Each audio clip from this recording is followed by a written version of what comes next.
Boyfriend proposed at our friend's wedding reception, despite my subtle warning not to, and now he's blaming me for the embarrassment. I, F26, and my boyfriend, male 25, attended a mutual friend's wedding.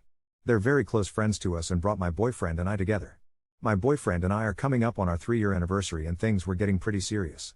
Enough so that I very much wanted to marry him. He's sweet, chatty, typically considerate and empathetic. He's the person who I thought was the first to show me what a truly healthy and compassionate relationship was like. He's very serious about us too. We've had long talks about marriage and it seemed we were in agreement with no formal declaration. We had even gotten as far as looking at rings. So the chance of a proposal was more of a when not if.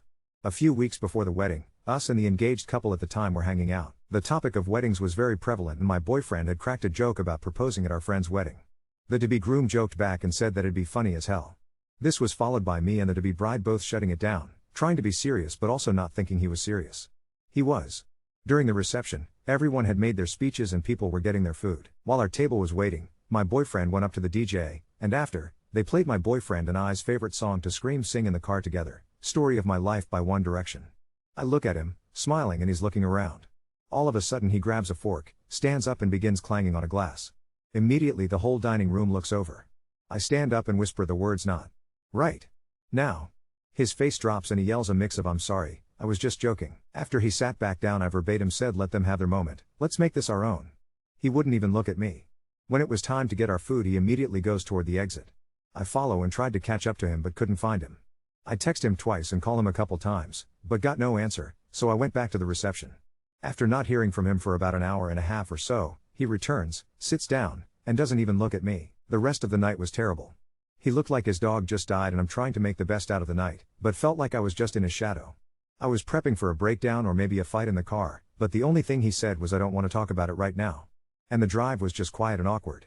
He sent me a long text about how hard it was to get the ring, how he felt rejected by his closest person and that I embarrassed him. I tried to explain that it's not that I didn't want to marry him. It was our best friend's wedding and they deserve their moment. That we should create our own and not piggyback off theirs. He got offended and said that if I wanted to marry him, I wouldn't have stopped his proposal in front of everybody. This situation perplexes me. I've never seen the appeal of proposing at someone else's wedding and tried to handle the situation in a way that I felt was calm and chill. But he's very adamant that I ruined the proposal, made him look like an asshole, and thus am the asshole. Update 1. After I got home from the wedding, my boyfriend and I texted back and forth. After he went to bed, I made my Reddit post because I absolutely felt like an asshole. I was second-guessing everything and thought the night would have gone better if I had just let him do his thing. After seeing the responses to my post, I'm more solidified in that I made the right decision. Yes, the night was ruined, but I'd be more comfortable with my life moving forward. I gave my boyfriend and myself a day to think about this and come back with clearer heads. That was yesterday. I took a lot of people's advice and tried to reflect on if this behavior was a grand showing of any smaller reaction. The stonewalling isn't super new. In fights at the start of our relationship, he would get quiet and make a small showing of secluding himself. I'd counter this by giving my boyfriend his space and telling him that moving forward, to just say he didn't have the words to talk about it and we can reconvene when we're ready to talk. This worked for us. It gave him time to choose his words, we'd have a good discussion of what went wrong and how we could fix it moving forward. I didn't think that he was overtly trying to make me feel worse by the silent treatment back then. However, ignoring me for the rest of our time at the wedding hurt so much. Not even saying, I just need space right now, and rejecting to hold my hand by pulling away felt like he was pseudo-counter-rejecting me. This was a first. I felt like he was trying to make me feel worse through his lack of communication. That's all I noticed. I've had a partner be verbally abusive to me before and another who wasn't willing to talk about things they did wrong, refusing to take any blame. My boyfriend hasn't done any of that. I'm not saying I recognize all patterns of abuse, but I'd say I'm versed in a few. There's also been no real history of me catering to him constantly as others were asking. If either person had strong feelings one way or another in different scenarios, we'd often be fine with that person getting their way. Otherwise, if we both didn't care all that much, he loves to use a wheel-spinning website to make decisions and I think it's cute. We met earlier today. He came over and we sat in my living room. He broke down. He vehemently apologized and said he felt like an asshole. He said he had been reflecting all of yesterday and talking to his dad about the situation. His dad got mad at him and talked him off his ego crash. His words, not mine. He had already sent a message to our friends, now flying to their honeymoon in West Europe, apologizing for making their most important day about him and for not properly celebrating them. I asked why he neglected our conversation from months before. He said that the groom and their group of friends had egged him on in private since, not to propose at the wedding, but to do it soon. He didn't originally plan on doing it at the wedding. He's had the ring with him for about a month, never had any real plan, and wanted it to just be spontaneous. He told me he got caught up in the atmosphere of the wedding, saw his best friend with his girl and couldn't stop picturing us in the same scenario. His urge overran his common sense, in his terms, and he made a choice he ultimately wishes he could take back. It very much spiraled from there. I noted that while his heart was in the right place, that doesn't excuse the shitstorm he put me through after. I expressed to him that ignoring me really hurt me. That him saying my rejection to his proposal was the reason for his embarrassment and shutdown was unfair, especially since we had already established for him not to do that. He accepted this and continued to apologize, admitting it was very unfair of him and that he should have handled his emotions and embarrassment better. Especially towards me. We had a lull in our conversation after he asked, "Where do we go from here?" At this point, I didn't want to just return back to normal. A day where I expressed to him that I felt the prettiest in a long time, expected us to have enormous fun and watch our best friends have their moment to shine, turned into a day where I was crying in my room reading Reddit comments about how I should break up with him. I genuinely thought I was the asshole who should have just bit the bullet and accepted a proposal in a way that I and others thought wasn't okay. I told him that if we were to move forward, he needed to seek a therapist to help him manage his emotions. Not only from this, but other signs that he may have a panic disorder. My mom works for a mental health clinic and has offered resources before. I said that I needed time to rebuild my trust in him. He understood and is going to seek mental health resources through my mom's clinic. Until then, we'll be on a week or so break with an open channel of communication. He's going to find appropriate channels to better himself, and I'm going to take myself on a mini vacation after the emotional roller coaster that was this weekend. We did talk about what each other's ideal proposal was, something we should have talked about before the trigger was even pulled on it. I said that I didn't care for anything fancy. I just prefer it not to be public. He said that he wanted to make a grand showing of love to me and didn't care where or how. He asked if it was okay to have friends and family present or if that broke my public rule. I said that was fine and was happy with the communicative compromise. I also stated that I didn't want to be proposed to for a while so that we could let this situation rest and figure ourselves out from here. He accepted this. Something I thought was really sweet that I wanted to mention was that before he left, he said, "I do think I owe you some dancing." And so we slow danced in my living room for about a half hour until he left. A small and romantic action, prompt to earn brownie points, but the conversation did reassure me that he's willing to try and be better. He recognized he was in the wrong and that a joyful day was robbed by pride and not rejection. This was about as ideal of an outcome as I'd hoped. Thank you all for taking time out of your days to reply and bring me back to earth. Thank you to those who messaged me in private to make sure I was okay or to give input. While the future is still obscure, it's a little clearer than it was a couple days ago. I have a clearer understanding now of what I want and what's healthy. Moving forward, I will do every ounce of weighing before I enter what should be the most important commitment you can make to a person you love, and I'll keep a more careful eye on his behaviors and how he may react to adverse situations. Update 2. First, I want to thank everyone, again, for the support, advice, and hard truths. I also never expected this post to take off the way it did, and I'm a bit overwhelmed, in a good way, by the messages, reminders to trust my gut, and even the stories from people who've been through similar moments.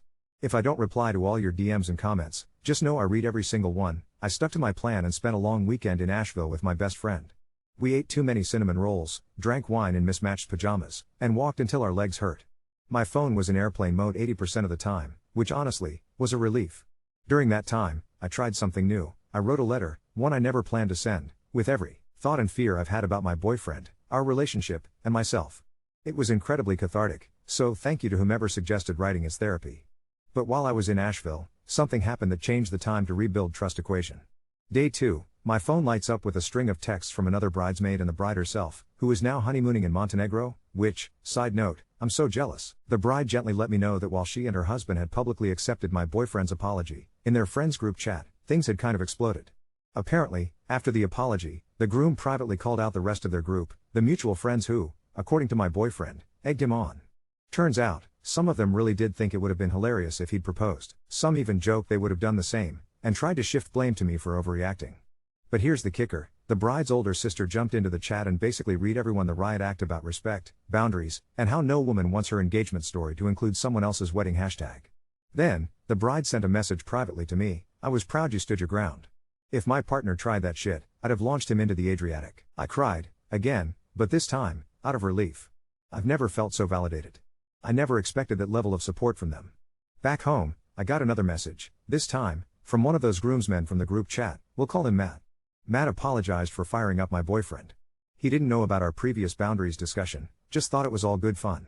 But he also dropped this little bomb, he was really shaken up the morning after and asked, like, 6 of us, if he'd screwed up his shot with you forever. He's been kind of off the deep end. I don't know why, but that stung. It almost sounded like the proposal had become more about his friend's perception than about us. Remember, I told my boyfriend to seek therapy. My mom's clinic set him up with a virtual consult. On day 5, he texted and asked if I'd join one future session if he continued. I said I'd consider it, but wanted to meet in person first. He came over last Sunday. He looked different, genuinely nervous, like he might start crying at any second. He started by saying, "I have something to tell you. Not about the wedding, about why I've been so obsessed with proposals and grand gestures." Turns out, before we even met, his ex-girlfriend said yes to his proposal, but broke off the engagement a month later, telling him she did it in public so as not to embarrass him.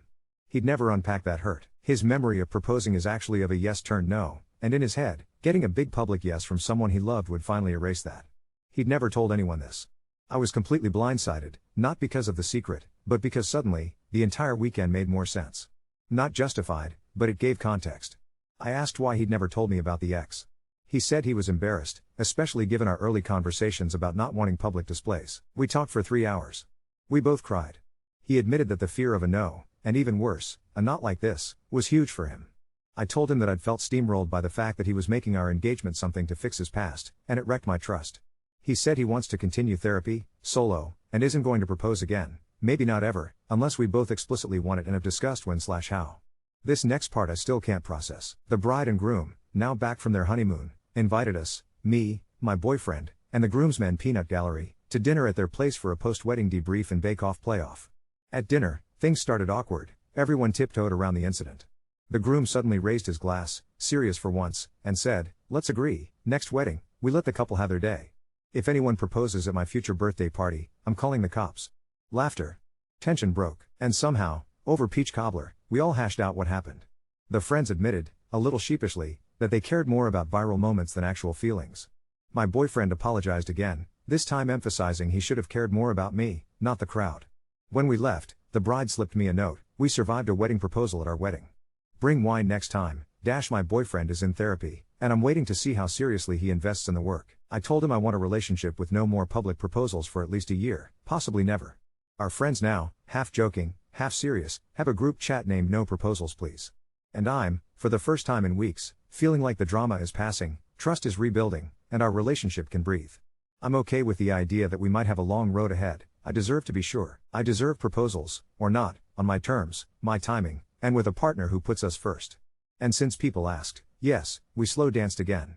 In socks, this time, in the kitchen, with pizza. It felt perfect. Update 3. First and foremost, I want to thank everyone for your honesty, patience, and those glowing cinnamon roll recipes. Actually made the brown butter icing one last night. Life-changing. It's a little wild to see the ripple this story has had, and how not alone so many of us are when it comes to boundary drama, public awkwardness, and big feelings about love and marriage. A lot has happened since my last post, and in ways, it's gotten stranger, but also kinda better? Life is not less dramatic, but I'm finally getting the sense that it's moving forward, not just swirling in the same confusion. Let's start with the wildest twist: therapy, secrets, and a proposal that wasn't. So, after our bake-off playoff post-wedding dinner, something shifted in my boyfriend. Maybe it was seeing our friends all talking openly about boundaries, maybe it was the two peach cobblers competing for group supremacy, maybe it was the group chat No Proposals Please blowing up with memes of me karate chopping men at the altar. Whatever it was, my boyfriend's attitude was, finally, just quiet. Less desperate. His text to me didn't mention apologies, but were gentle check-ins: "How's your walk today?" Or sending a Spotify playlist for cloudy moods. Small, no pressure stuff. I felt simultaneously grateful and like I had room to breathe. But then, about a week after therapy started, the therapist asked us to try an exercise. Each of us write down what the perfect public moment looks like, not for proposals, but for simple acts of mutual appreciation. My boyfriend's answer nearly broke me, in a good way. In his words, "I want to tell you things I'm proud of you for, every week, somewhere random. Not for Instagram. Just because people should overhear more words of pride." And for me, I realized, I wanted soft, private moments that felt like little secrets, even if only between us in the middle of a noisy crowd.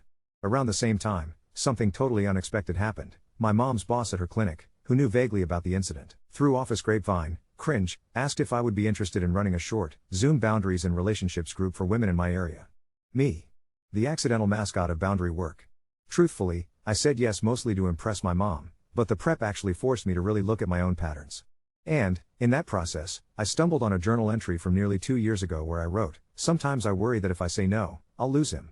But if I say yes, I'll lose myself." Yeah, that girl needed a hug. So as I prepared for the group, it was like doing therapy with myself. Back to the boyfriend. Here's where things got, well, movie level weird. Late last month, the same group of friends, plus some new faces, planned a camping trip. I almost bailed, anxiety, plus the whole what if someone brings a ring as a prank thing. But my best friend guilt tripped me with, who will keep Matt from roasting hot dogs over his own shoes. So, I went. First night, we're all around the fire, and one of the, previously cringe-inducing, groomsmen suddenly gets on one knee. We all freeze, my heart nearly detonated. He grins up at Matt. Matt, will you promise never to let me touch gin again? The place erupted with laughter. Turns out, our group decided to reclaim public declarations, only for ridiculous things. The rest of the weekend, people kept mock proposing for most creative tent setup or best s'mores. By Sunday, it was impossible to feel heavy. My boyfriend watched it all, with relief, not jealousy. At one point he threw his arm around me and whispered, "Do you want to run off and elope with strawberry Pop-Tarts?" And we both nearly dissolved laughing. One night in my tent, I told him about the women's group and my journal. He listened, quiet, and said, "If you ever have to choose between losing me and losing yourself, I want you to pick you every time, and I'll work so that you don't have to choose." That was the first real moment I thought, maybe this relationship can work. Not because it was perfect, but because we finally understood how imperfect we really are, and that boundaries are there so that neither of us has to disappear. Since then, a few new and, frankly, surprising things. My boyfriend is not only sticking with therapy, but invited me to a session next week as a guest star. For the therapist's idea, we're going to map out, together, what shared vulnerability and private milestones look like for us. It's a little dorky, but feels safe. The bride, and now very dear confidant, told me at brunch last week that she started coaching other would-be brides on Secure the Day strategies, including deadpan delivery if anyone brings up surprise proposals. Our couples group has created the pact, no real proposals at parties, life milestones, or permats. Update, the state fair, long story. All mock proposals must be for the dumbest possible reason. The living room slow dancing continues. Every Sunday night. No phones, no playlist, just the spin of our beat-up ceiling fan and socks sliding on the hardwood. Sometimes we talk over our feet. Sometimes we just breathe. And me? I'm still running the boundaries group. At our first meeting, a woman started crying after sharing her own wedding horror story. Then we all laughed. Then we cried again. I told them about the cinnamon rolls, and how sometimes the most loving thing you can do is say, "Not right now. This isn't your moment." But let's find hours later. At the end of our last group, I brought mini cinnamon rolls and told everyone, "I don't know if you'll get a proposal, a big gesture, or just peace, but you deserve to write your own story, and to pick the soundtrack if you want." The best part? I believe it this time. Update 4. I honestly thought the last update would be the bow on this saga. Narratively satisfying. Lessons learned, couples therapy begun, faux marriage proposals now strictly restricted to s'mores competitions. But, as it turns out, relationships and friend groups are like those tangled fairy lights. Every time you think you've fixed one knot, you find 5 more you didn't even notice. So, buckle up, reunions, fresh honesty, a family twist, and something I never expected, a new proposal of sorts. First wild update, mutual friend group reunion, the Proposalgate cast and, unexpectedly, 2 of my boyfriend's extended family members who were in town just for the hiking. Spoiler, they stayed for the tea. The groom's little brother, 19, newly emboldened TikTok philosopher, decided it was his moral duty to host a no-phones bonfire confession night. The rules: confess one thing from the past year you regret, and one thing you learned from it. The universe must have been binge-watching our group, because one by one, we started getting way more real than anyone expected. Groom confessed he was so nervous at his own wedding, he wore 2 left dress socks and spent the whole party limping. The bride? She admitted she'd originally tried to sabotage the choreographed first dance by slightly rearranging the playlist so nobody could match steps. Iconic. My boyfriend, voice all shaky, admitted to the entire circle, "I treated a proposal like an exorcism for my own insecurities. I hurt the person I love most. And now, every time I see someone else take a big public swing, even for fun, I get a jolt of both fear and hope." Cue a stunned silence. Someone farted, friend group maturity check, failed, and then everyone just accepted it. Even his cousin, who piped up, "Dude, you get it now. We're all idiots in public, some just do it with rings." Relief. Hugs. More on the cousin soon. She is a character. Remember my mom, she of the unending therapy resources and unintentional gossip pipeline? Well, my boyfriend's mom reached out after hearing her son was working on himself. She invited the 2 of us for dinner. Friends, I thought this was going to be an ambush. Instead, she served us homemade lasagna, therapy for Italians, apparently, and then said, with zero warning, "I got proposed to at my sister's birthday party. I said yes, then privately told your father if he ever hijacked anyone else's celebration again I'd super glue his ears together. We learn, if we want to be better." I choked on iced tea, my boyfriend blushed like a strawberry. Later, she slipped me a tiny card, "You held your boundary with kindness. Thank you for loving my son enough to be honest." Reader, I might have teared up right there over garlic bread. We did our guest star couples session, and yes, our therapist asked us to draw, with literal crayons, what safety in a relationship looks like. My boyfriend's was a rickety bridge, with a pair of cartoon stick figures, us, holding hands and fixing broken planks as we cross. Mine was a house with 2 doors, one labeled my piece.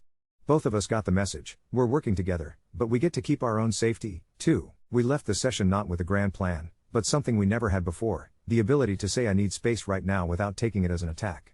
His therapy is real, persistent, and awkward. I finally believe he isn't just chasing a yes for his ego.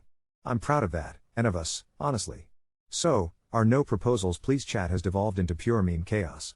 Someone made a TikTok about how not to get engaged at a wedding, and yes, my boyfriend's glass clinking moment is in the background, blurry, but his sneakers are famous now. It's now part of a wedding fail compilation with 30,000 likes. This could have been mortifying, but what actually happened was cathartic. My boyfriend clicked like. He turned to me and said, I'm way happier being the guy who learned than the guy who doubled down. Instead of a punch to the gut, it's finally a running joke. The Women's Boundaries in Relationships group keeps growing. At the last meeting, one woman brought a tray of engagement ring-shaped cookies and announced, you get a proposal. But just for setting boundaries today. Eat your heart out, Oprah. Our group keeps finding humor in heartbreak.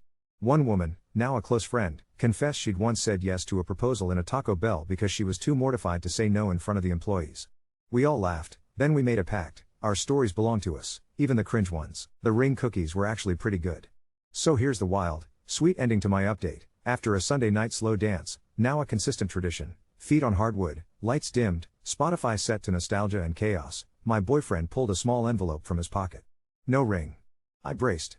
Instead, inside was a folded piece of paper and a hand-drawn meme of a cinnamon roll with googly eyes. The caption, can I propose a lifetime of boundaries, dance breaks, and absolutely zero glass clinking in public? Reader, I said yes. Not to marriage, not to a public display, to us, right where we are. To keeping our promises small, weird, and real. To making sure our relationship is not a performance, but a partnership. No engagement announcements allowed at milestone events without explicit scheduled time. Proposals may only be conducted for the following: best s'more, dramatic recitation of Taylor Swift lyrics, or emergency pizza sharing. Anyone even humming story of my life in a formal setting must also perform 3 cartwheels and buy everyone present a drink. Boundaries, therapy, lasagna, memes, and the world's least romantic, but most perfect, proposal happened. I'm not engaged. I'm better. Thank you, Reddit, for being my digital cinnamon roll and letting me lay all of this out. If you're reading this and doubting yourself, hold your ground with love, eat cinnamon rolls, and make your own damn story. Update 5. The proposal that went viral, for all the weirdest reasons, family feuds, and why my living room now contains a no clinking sign above the stereo first. I really thought this all had reached its natural conclusion with my last update. Living room dance parties, cinnamon roll cookies, therapy breakthroughs, and a boyfriend who finally stopped measuring love in grand public gestures. But then, the world, and, apparently, the internet, had other plans. Buckle up, because since I last wrote, this story has gone from boundary bootcamp to full-on viral fever dream, with a dash of family drama, a sprinkle of existential dread, and just enough emotional growth that the old me probably wouldn't recognize myself. Let me start at the absurd. You'll want to keep snacks handy. Our friends, yes, the original bride and groom, who now take pride in their event being known as the wedding that launched 1,000 proposals, decided to host a big, post-honeymoon brunch for our entire friend group and their parents. We assumed it was just an excuse to break out their mimosa bar and prove you really can eat 14 kinds of mini quiches without regret. But halfway through the event, as people are telling stories about the infamous proposal that wasn't, now a meme in our city's wedding vendor community, I literally saw a DJ post no proposal requests, please on Instagram. Someone's uncle interrupts with, hang on, isn't this that couple from TikTok? Reader, it turned out the wedding fail compilation with my boyfriend's infamous glass clinking made it to their extended family on the other side of the country. Instantly, a few of the older guests start scrolling on iPads, and before I know it, there's a group of people watching blurry footage of me, mouth, mid-whispered curse, my boyfriend frozen like a deer, while One Direction wails in the background. It was awkward. Humiliating. But also, kind of cathartic? My boyfriend squeezed my hand, made eye contact across the room, and whispered, we survived a meme. Honestly, that's more intense than marriage. The brunch got so rowdy, in a loving, overly caffeinated way, that someone brought out a karaoke machine and a proposal jar, for fake dares, of course. Our friend's mom started mock proposing for best parent and my boyfriend, blushing, proposed to Matt for most improved meme subject. I finally felt the story wasn't so taboo, it was our story, and I could laugh about it. Apparently, my boyfriend's other cousin, let's call her Lauren, a recent newlywed herself, was deeply offended by our no proposals please ethos and the memification of engagement stories. She sent me a multi-paragraph Facebook message titled "A Proposal is a Sacred Right," in which she argued the universe naturally wants love to be witnessed, even if it means stealing a little thunder. I didn't have the energy to debate.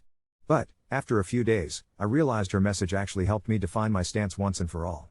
I replied, kindly, "I swear, Lauren, every couple writes their own story, and ours is a little weird, a little cringy, and works for us. You have my blessing for any thunder stealing you want. But I like our forecast just fine." Reddit, I have never felt so at peace with my own preferences. Given all this, it probably shouldn't have shocked me when my boyfriend asked if I'd attend another family dinner, this time, with his grandmother present. She arrived with a batch of rhubarb pie and a look that brooked no nonsense. Midway through dinner, she announced, "Most public proposals are a disaster. I told your grandfather if he ever did that, I'd throw him in Lake Erie.